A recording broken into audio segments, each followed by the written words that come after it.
다른데 지슈에 신시 난게 당아주 중근 각 주문 넘버소래 다른 신기 긴드 넘버소 다세 다른 텐데 마저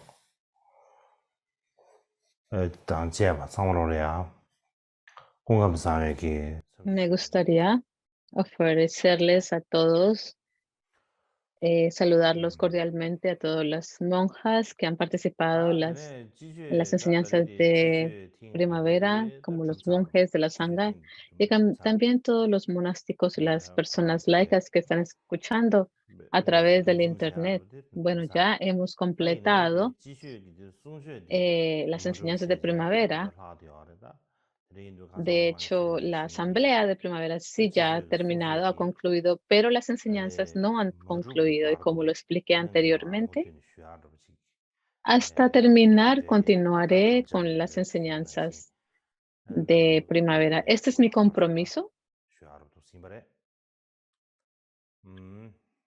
y por ello continuaré enseñándolas.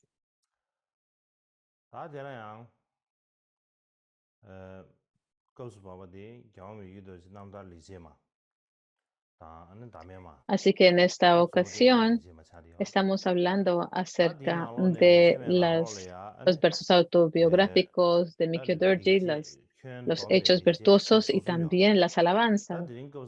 Pero estamos hablando acerca de las acciones virtuosas hoy. Y hay 33.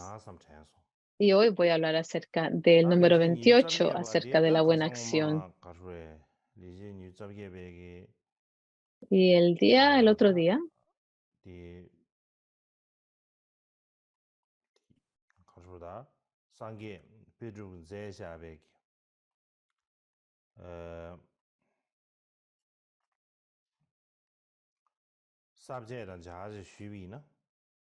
estábamos hablando acerca del esquema del comentario sobre el significado de Sangye Paldrup, sobre el significado.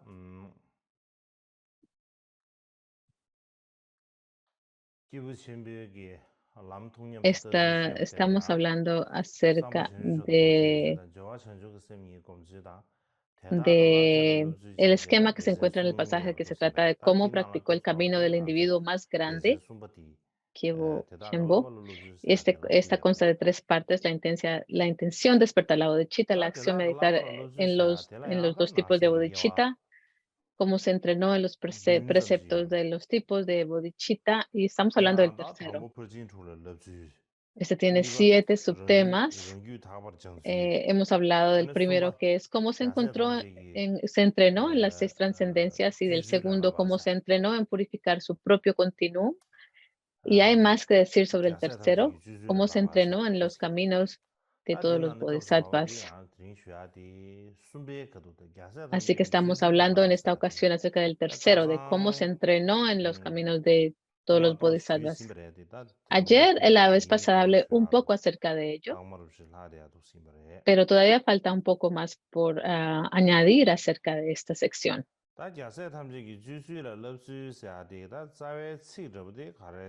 Ahora, para leerles el verso raíz de las buenas acciones o las acciones virtuosas, este es el número 28. Si tienen el libro, lo pueden conseguir en dharmaebooks.com.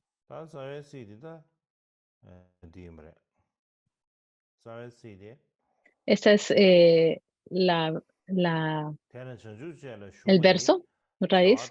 Por tanto, puesto que todas las acciones de la entrada a la conducta de la iluminación son inconcebibles, hice plegarias para conducirme de acuerdo con las acciones de los bodhisattvas. Pienso en esta como una de mis acciones virtuosas.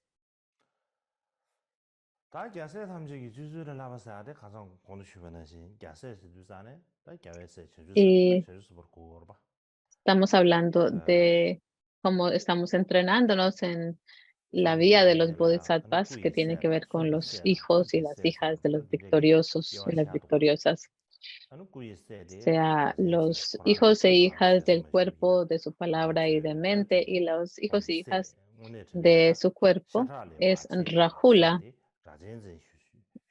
Él fue su hijo que proviene de su cuerpo. Es Rahula, el hijo o la hija de la palabra son los Shravakas, sus discípulos. Fueron las personas que escucharon las enseñanzas del Buda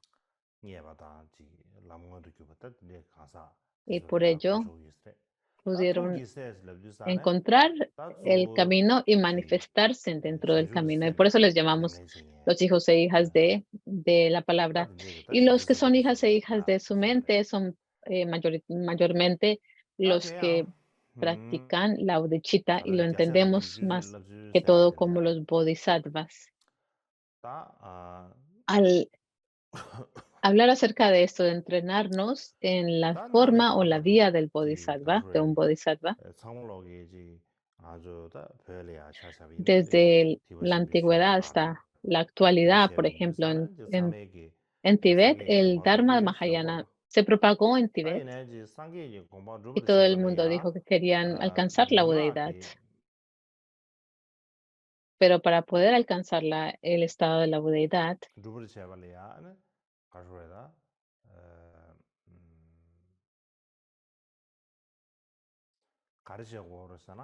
¿qué necesitamos?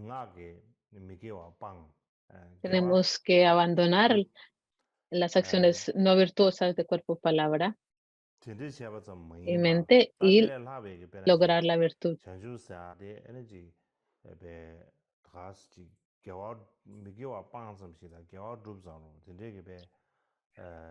Y no solamente es simplemente el mero acto de practicar la virtud y de abandonar las acciones no virtuosas. No es una práctica común y corriente. La budeidad o la iluminación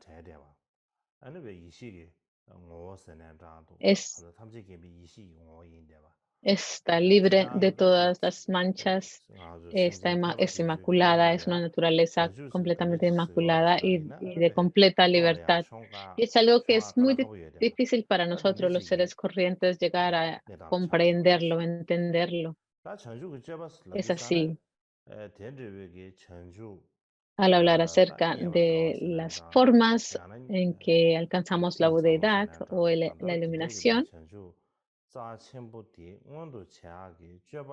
esta iluminación que es tan difícil de lograr o de obtener, la actividad que tenemos que realizar para alcanzar dicho estado se llama el estado de la iluminación y lo definimos como llega a ser la bodhicitta aspiracional y la bodhicitta comprometida.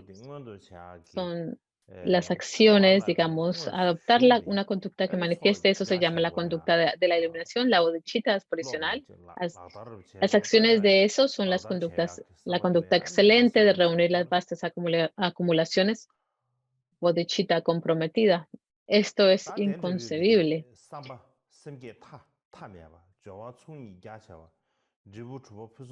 Así que tenemos que tener esta bodhicitta ilimitada, una gran acumulación, muy vasta de acumulaciones, tenemos que reunirlas. Y sí es inconcebible llegar a entenderlo. Es aún más difícil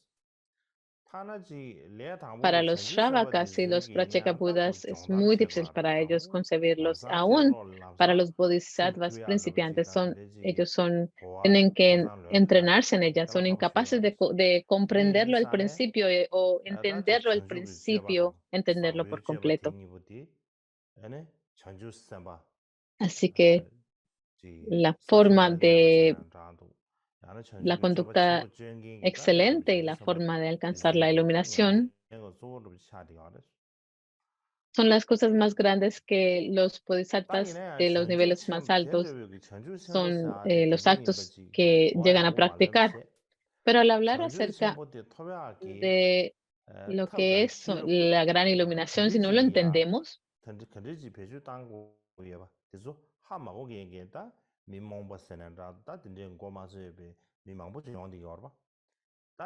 Y necesitamos Prashna y los medios hábiles y las personas que son,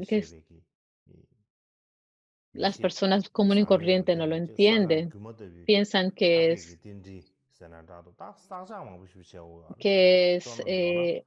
la purificación a través de la sabiduría inmaculada, de conocer la extensión y el no ser surgimiento que enseñan y necesitan ser domados según sea lo necesario.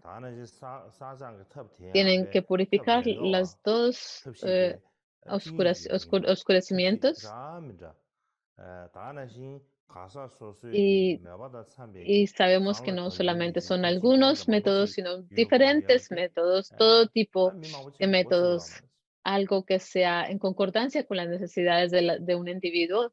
Y esto es algo que la gente no entiende. Todo eso se tiene que aplicar para alcanzar la iluminación y ya que no lo entienden las personas común y corriente, ya que no lo pueden concebir, algunos bodhisattvas cuando les miras, las actividades de algunos bodhisattvas, parece como que si estuvieran actuando con aflicciones, como que si están cometiendo cosas malas, fechorías. Eso es lo que aparenta ser para nosotros. Estos no son las enseñanzas del Buda, decimos, y tenemos todo tipo de conceptos erróneos y negaciones acerca de ello. Así que el punto principal aquí es que la conducta de la iluminación, la forma de alcanzar la iluminación, tenemos que reunir una gran cantidad de las acumulaciones y tenemos que también ejercer la purificación en gran medida. Y Mikio Dorji lo entendió que este era el punto principal.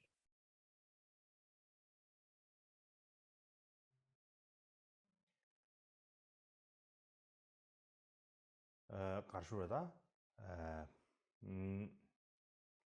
semje nyomoba shukchenpuyo dengue Sí, por ejemplo, los seres que tienen grandes aflicciones perturbadoras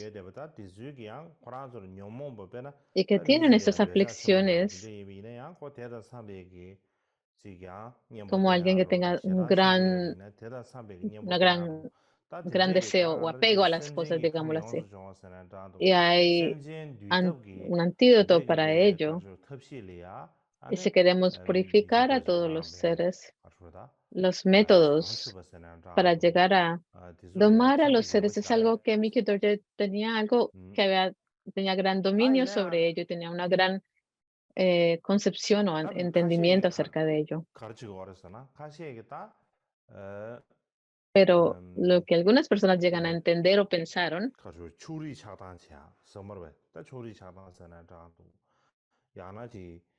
llegan a tener muchas parcialidades. Hay algunos individuos así. Y dicen dicen que hay algunos seres que no tienen una fuente para el Dharma de visión, meditación, la conducta que estas fuentes de sus enseñanzas están fuera de las enseñanzas del Buda, porque no coinciden con las enseñanzas del Buda. Esto ha ocurrido y pienso que ¿por qué llegan a sentir un apego tan grande o una aversión tan grande? Es porque las enseñanzas del Buda, las que se conocen en Tíbet, llegan a ser diferentes de la forma en que las personas actúan. Son un poco diferentes al comportamiento general y se critican.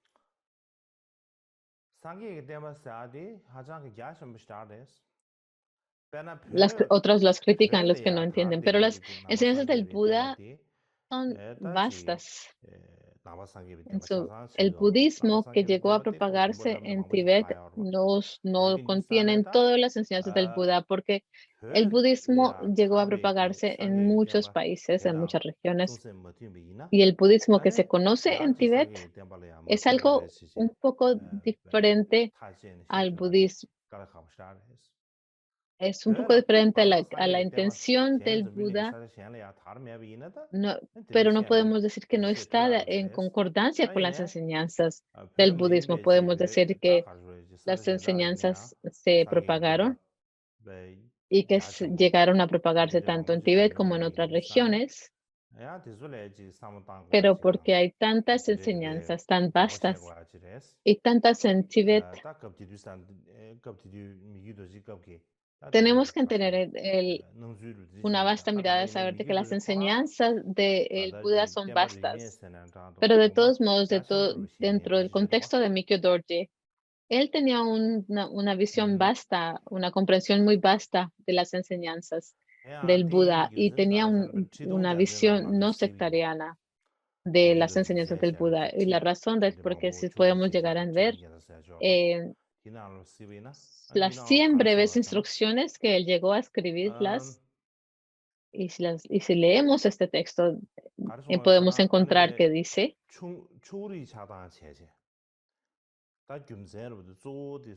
es que cuando estás, cuando tienes algo, un tipo de parcialidad, como el apego, la aversión, si algo que está muy cerca a ti, entonces algo bueno, y algo que está muy distante de ti lo ves como algo negativo, digámoslo así, o peor. Lo más cercano lo ves mejor y lo más fuera, lo más lejano lo ves como algo peor. Y así es como llegamos a ver que o esto es el Dharma o esto no es el Dharma. Y llegamos a hacer todo tipo de refutaciones de los demás y llegamos a hacer preguntas y dudas acerca de los demás con cierto grado de actitud. Y esa es la forma en que llegamos a aumentar de manera natural el apego y la aversión, por lo que tal es la causa de la fijación y el rechazo y no es bueno. Las instrucciones de otros linajes y los seres que llegan a sostener los linajes de otros linajes, si los vemos demás como impuros y proclamamos a los demás que siempre diciendo sus fallas, por ejemplo, esto tiene que ver principalmente con la envidia. Sientes envidia acerca de los demás. Es como que algo bueno ocurrió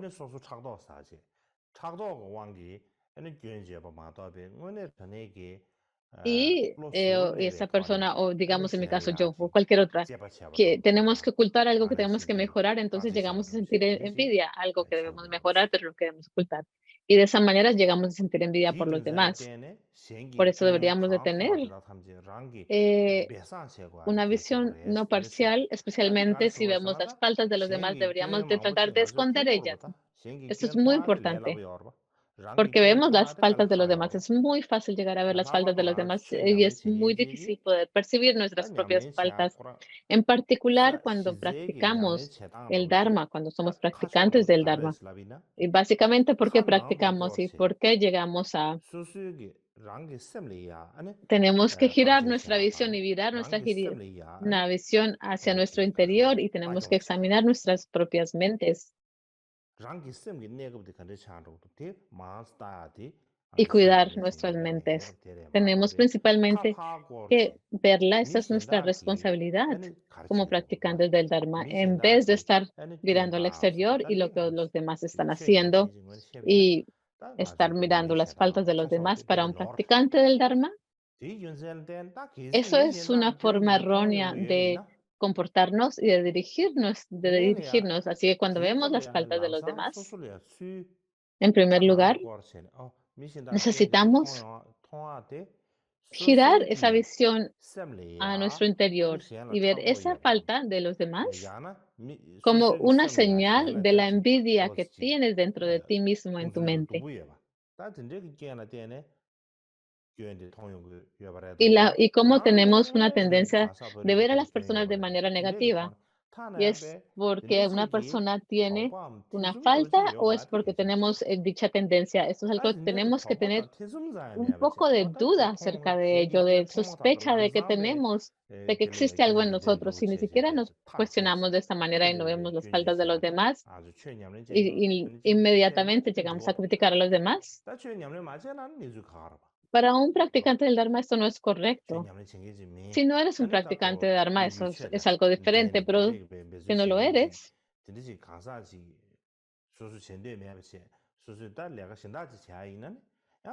y no tienes ningún deseo de practicar, si simplemente estás realizando algún tipo de trabajo, es otra situación completamente diferente. Por eso se dice que cualquier falta llegas a ver en los demás, deberías de esconderlas. Y otra cosa que vemos en las 100 breves instrucciones,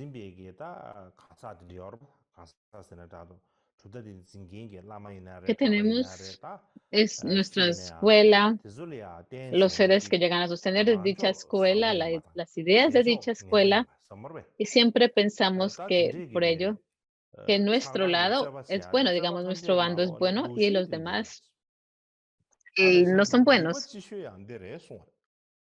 Y estas disputas, digamos, que llegan a generarse de acuerdo al apego y la aversión, llegan a ser hechos muy graves, muy negativos, entre los peores. Por ejemplo, si alguien en tu escuela,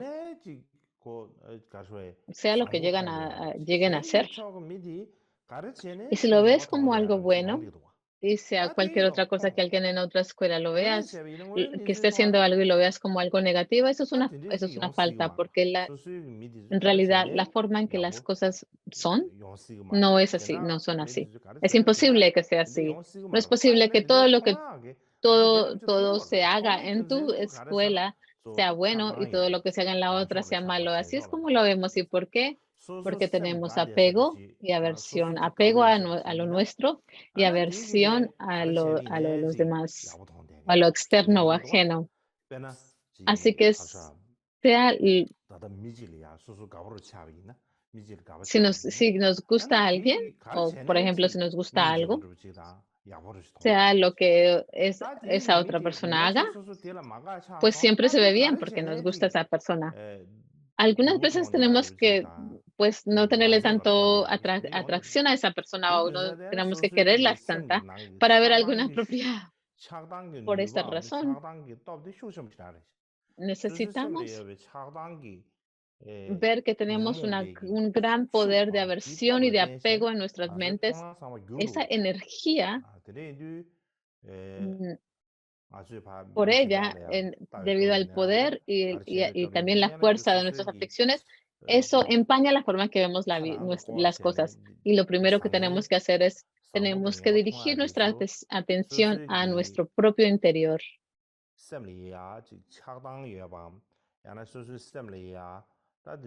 Y cuando vemos alguien como malo o alguien como bueno, o malo o bueno, tenemos que ver que es debido a nuestro apego y nuestra aversión mental. Y tenemos que cuestionarnos, ¿queremos o no queremos a esa persona debido a nuestro apego o a nuestra aversión o es por otra situación? Básicamente, estas disputas que tienen que ver con el apego y la aversión son las peores entre todas y en particular la forma en que empezamos a practicar el Dharma que llega a estar en concordancia con el Dharma genuino del Buda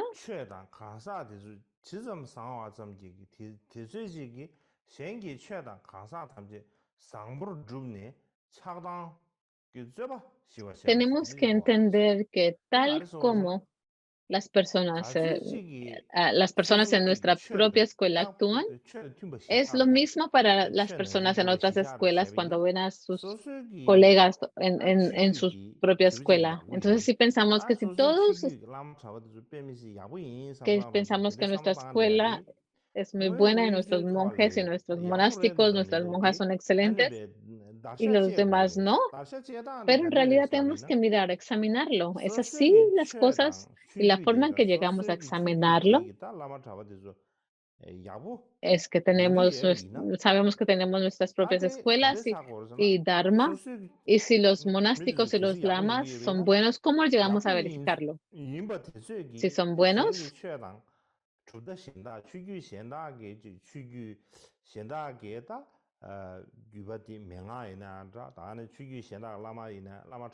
tienen que tienen que tener un respeto aún más grande por los lamas, otros maestros y monásticos de otras escuelas y también por las enseñanzas de otras escuelas.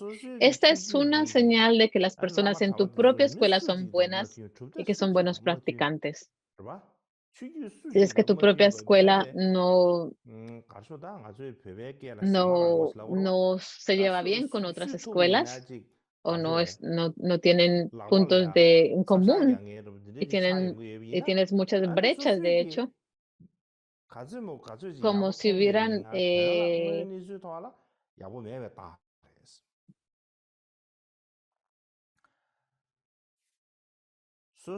como si tuvieras espinas, nos damos cuenta que sea como se vea por fuera, todo excelente, pero en realidad internamente no es bueno.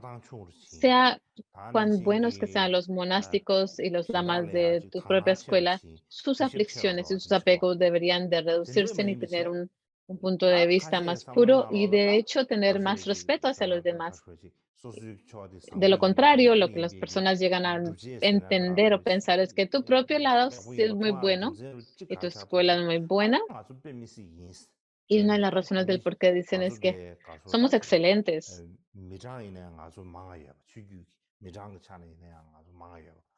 Y somos más en nuestra escuela, tenemos más personas en nuestra escuela.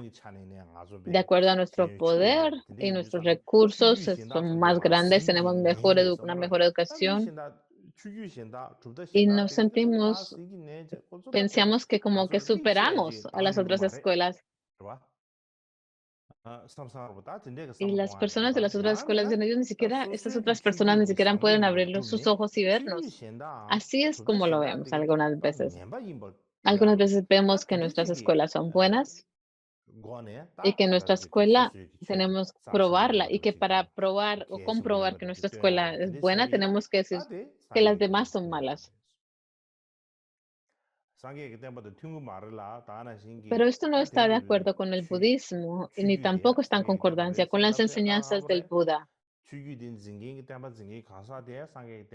Y es difícil llegar a decir entonces que tal escuela está en concordancia con el budismo y que son sostenedores de un linaje budista. No solo no está en concordancia con las enseñanzas,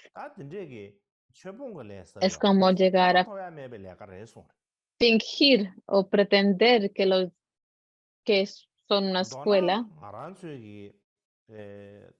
pero pensamos de que esa otra escuela no es budista o que no está en concordancia con el budismo. Y eso no es una forma auténtica de practicar el budismo. Así que para entrar en la puerta del Dharma,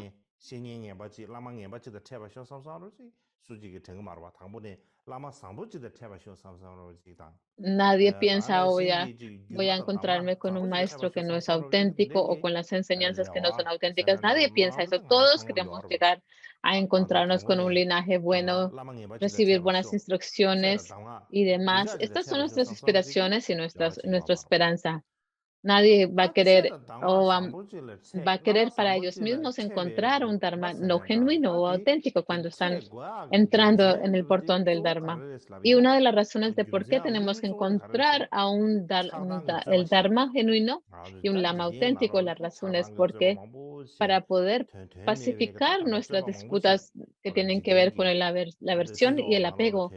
En el mundo tenemos tantos debates que no tienen sentido, sin sentido. En nuestras sociedades mundanas hay tantos debates debido a la codicia del odio y tanto conflicto y no tienen ningún tipo de sentido estos debates. Entonces sentimos aversión o revulsión, desapego hacia otros Y entonces tratamos de encontrar a alguien que nos va a ayudar a reducir ese apego y esa aversión que tenemos dentro de nosotros. En otras palabras, estamos buscando un dharma y guru si lo seguimos, seguimos el dharma y el guru ¿para qué? Para estar libres del apego y de la aversión. Ahora, si decimos que si estamos practicando el dharma, pero en realidad están incrementando este apego y esta aversión,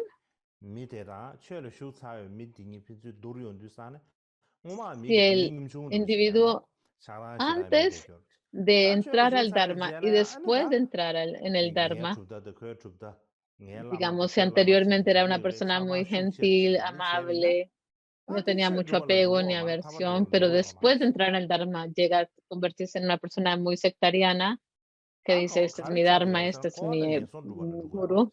Esa no es la forma de alcanzar la iluminación. Esa es la forma de alcanzar, de lograr el samsara y los reinos inferiores. Y es de mezclar. Estamos practicando para alcanzar o para lograr el samsara más y los reinos inferiores. Y en vez de reducir nuestras aflicciones, se fortalecen. Esta no es la forma en que deben ser las cosas. Y este es el error más grande de todos. Esta es una forma completamente errónea de abordar el Dharma. Hay algunas historias de los lamas Kadampa. Son historias, historias que los gurús Kadampas contaban entre sí, y esta es una historia que ellos contaban.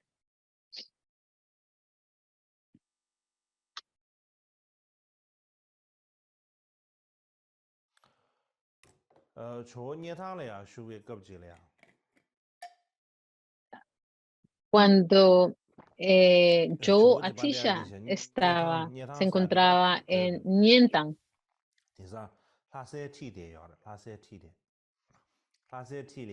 es un lugar cerca de Lhasa.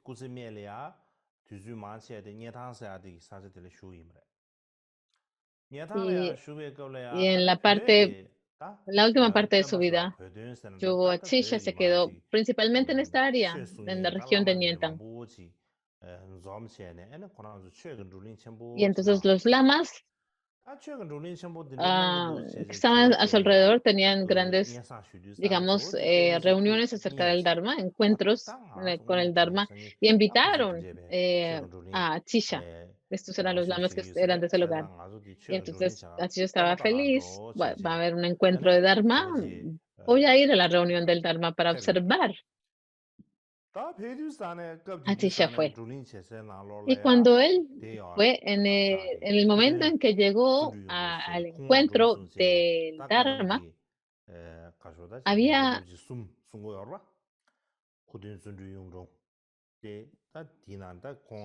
habían tres personas, digamos, importantes. Uno es Kuntun. Kuntun era uno de los estudiantes de Atisha y él era un poco, digamos, era un erudito, sabía mucho, pero tenía un carácter un poco raro.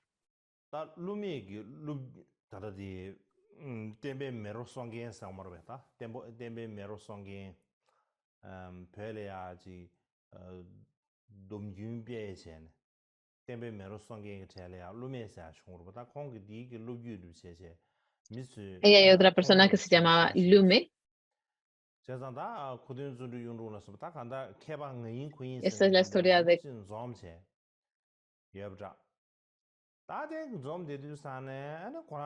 entonces Kuntun y Lumen estaban ahí reunidos. Kuntun también estaba presente porque él se le conocía por haber revivido la disciplina, una tradición de disciplina.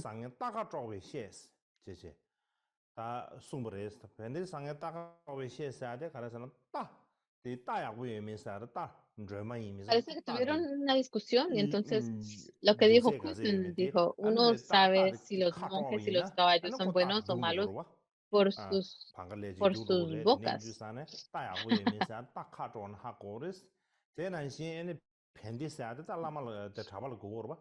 Si le ves la boca a un caballo, a unos monjes, entonces vas a saber si son buenos o malos. Si eres, si quieres, digamos, si un monje es bueno o malo, tienes que como que molestarle un poco en la boca. Si ves que pueden fácilmente enojarse, te das cuenta si es un monje bueno o malo.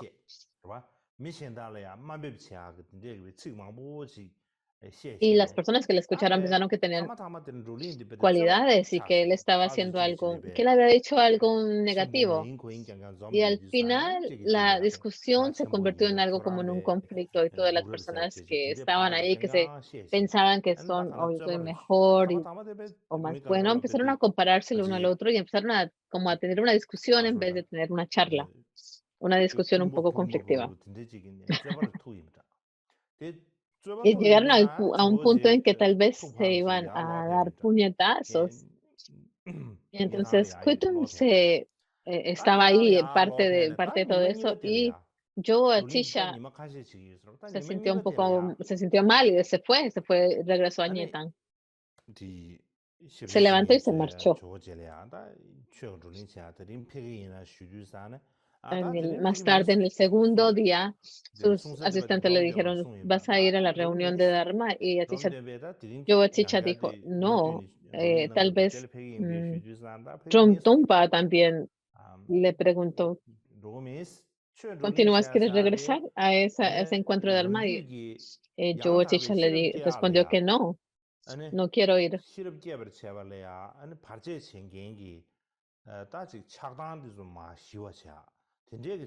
Una reunión de Dharma debería apaciguar el resentimiento de aversión y de apego que nos previene de llegar a alcanzar la sabiduría.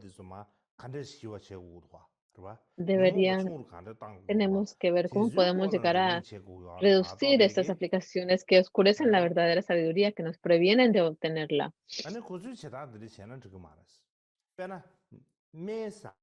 Pero la forma en que lo están haciendo en dicha reunión no es correcto. Es como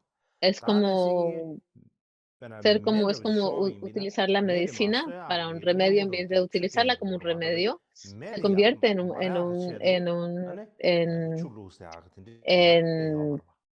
veneno.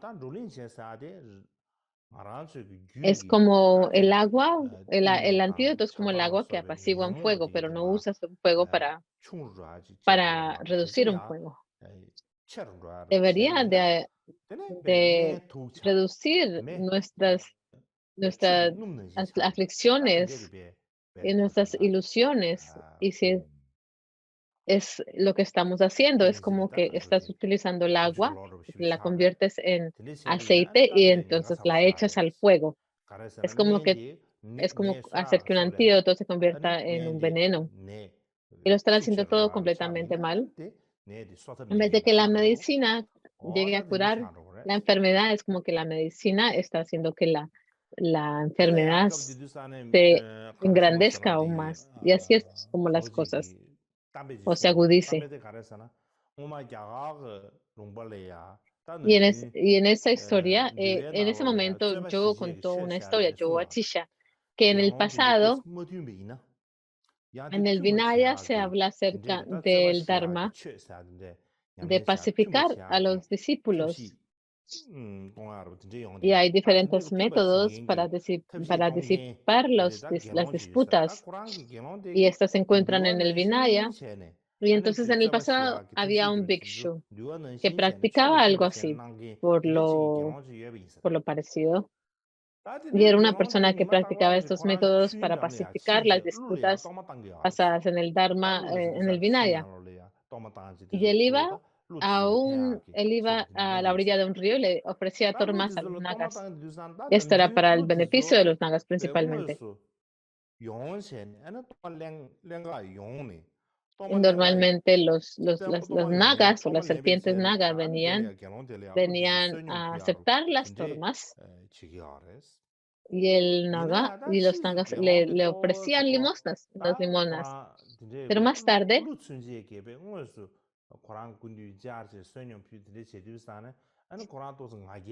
porque el maga venían en persona y le ofrecían limosnas. Él llegó a enorgullecerse por ello. Así que se enorgullecía de tales cualidades y llegó a sentir un poco de rivalidad con los otros bhikshus y dijo algunas palabras que llegaron a motivar esa rivalidad que sentía y se le salieron de la boca. Y aún aunque él seguía ofreciendo las formas, los nagas no regresaron. Y así que no regresaron y cesaron de darle limosnas a él.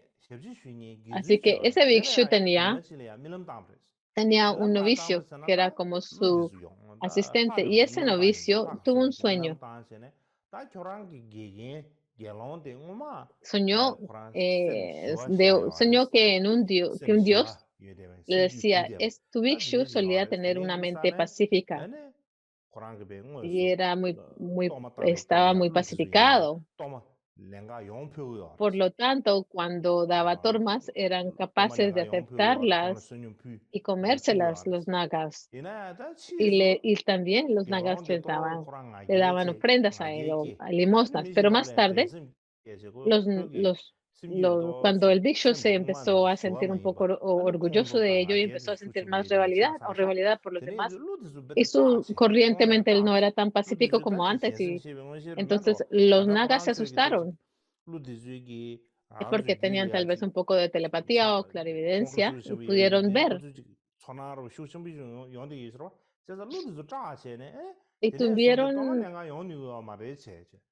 miedo de la ferocidad, digamos, de la aversión y del apego que estaba creciendo en el bhikshu.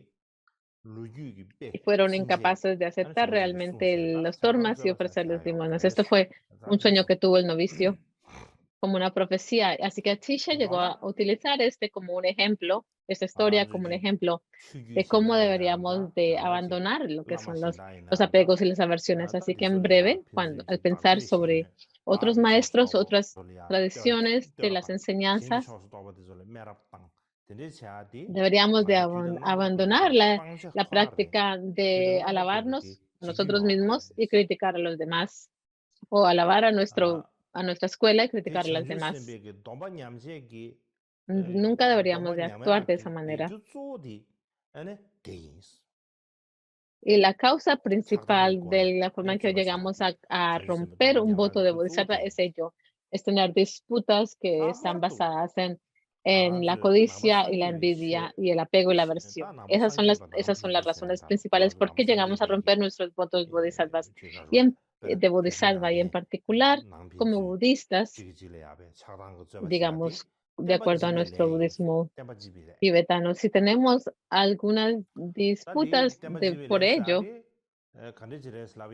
dentro del budismo tibetano, eso llega a convertirse en el karma de destruir las enseñanzas, porque las enseñanzas, el karma que llega a destruir las enseñanzas del Buda, un día van a terminar.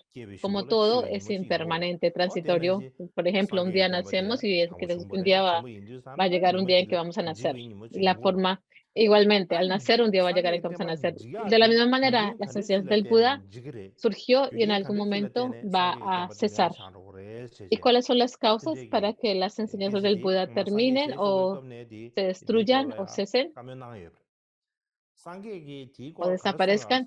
Es algo que el Buda por sí mismo él habló acerca de ello durante su vida, que mis enseñanzas, dijo el Buda, la causa y las circunstancias principales por qué serán destruidas cuando las personas que sostienen las enseñanzas que no están en armonía consigo mismos, el uno con el otro. Y van a decir, yo estoy de acuerdo con las enseñanzas y ustedes no. Y la otra persona va a decir lo mismo y entonces nunca se van a aceptar la una a la otra. Y al final no se va a poder decir qué es lo que es el budismo. Ese es el peligro que corremos. Y es por ello que debemos ver cómo es que las enseñanzas del Buda van a desaparecer. No es que alguien de afuera va a venir, alguien poderoso, y va a destruir monasterios, perdón, o las estatuas, y van a matar a todos los budistas. No es como va a ser así, no es así. La persona que destruye, llega a destruir las enseñanzas, es interna, viene dentro del budismo. Los que dicen, yo estoy en concordancia con el budismo y los demás no, ellos no. Y así es como se van a destruir las enseñanzas del Buda. Eso fue lo que dijo el Buda. Él lo predijo mismo. El Buda dijo que en el futuro así es como las enseñanzas se van a destruir. Él lo predijo. Así que si eres alguien que crees en las enseñanzas, tienes que ver si tienes esas causas y condiciones. Y es muy importante ver si estás haciendo esas causas y condiciones y saber que no lo vas a hacer. Aún si no tienes cuidado sobre otras cosas, pero sobre estas acciones que destruyen las enseñanzas es importante. Así que, ¿cuáles son las acciones que van a destruir las enseñanzas? Es algo que la mayoría de las personas realizan o actúan de dicha manera. Tenemos muchas disputas que se basan en nuestras aversiones y nuestro apego, ¿verdad? Todo el mundo está haciendo algo así por lo parecido. Y pensamos que tenemos una gran fijación, que tenemos una intención muy pura y que nuestras escuelas son muy importantes, y no reconocemos que esto es un error y esto es algo muy peligroso. En primer lugar, no lo vemos como una falta, y no solamente, sino que nos enorgullecemos por ello. Puedo hacer las cosas mejor que otros, pensamos así. Es un poco de orgullo y de vanidad. Y si a quien llega a enseñarnos algo bueno, nadie puede llegar a quitarnos esa idea. Por ejemplo, dentro del Karma Kagyu hemos tenido dichas disputas.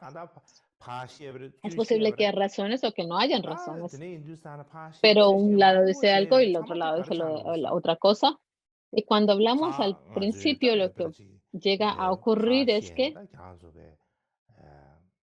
decimos algo al otro lado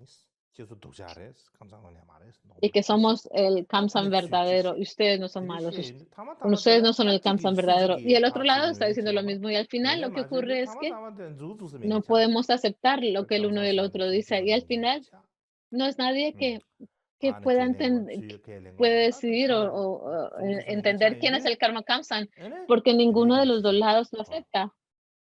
Al final no podemos identificar quién es Karma Kamsan. Y por ello, los debates de la aversión y del apego es la forma en que se llegan a destruir las enseñanzas de esa manera. No es como si es como que una bomba va a explotar y va a explotar todos los monasterios y demás. No es así. Es algo gradual. Es algo que toma tiempo. Es como que sabemos, pero no lo sabemos al mismo tiempo. Tenemos un problema pequeñito y se empieza a engrandecer ese problemita, y todo el mundo llega a tomar un lado, y después de ser tomados lados no aceptan el punto de vista del otro lado. Y es como una enfermedad que es incurable y no hay nada que podemos hacer al respecto. Desde de lo que pienso, lo que me da más, digamos, miedo, lo que me preocupa más, digámoslo así, es que yo soy una persona ordinaria, común y corriente.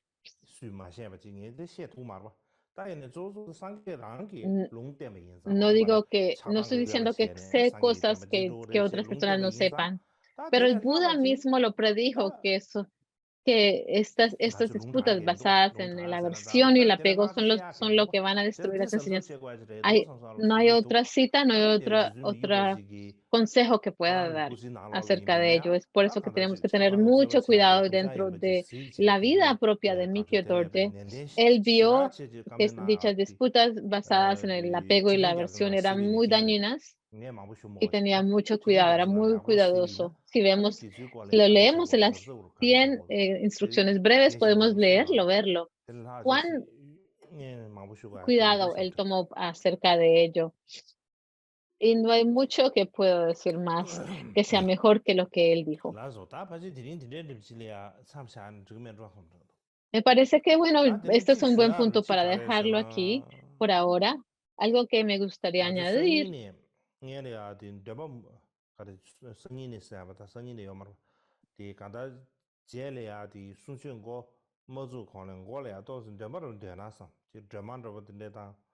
pienso que antes de enseñar las canciones deberíamos de recitar algunos textos como Tara o el Sutra del Corazón desde una perspectiva en la actualidad para poder disipar los obstáculos a la actividad de su santidad el Dalai Lama y de su vida y en particular si pensamos cuando empiezo a enseñar, estoy a punto de enseñar, no me siento bien. Así que el otro día me sentía bien, pero de ayer no me sentía mal. Cada vez que tengo que dar una enseñanza, me empiezo a no sentirme bien. Así que hay algún tipo de obstáculo ahí. Así que antes de comenzar las enseñanzas, deberíamos de recitar el Sutra del Corazón y las alabanzas a Tara serían bueno recitarlas. No tengo nada más que decir por ahora, así que lo vamos a dejar ahora. Muchas gracias.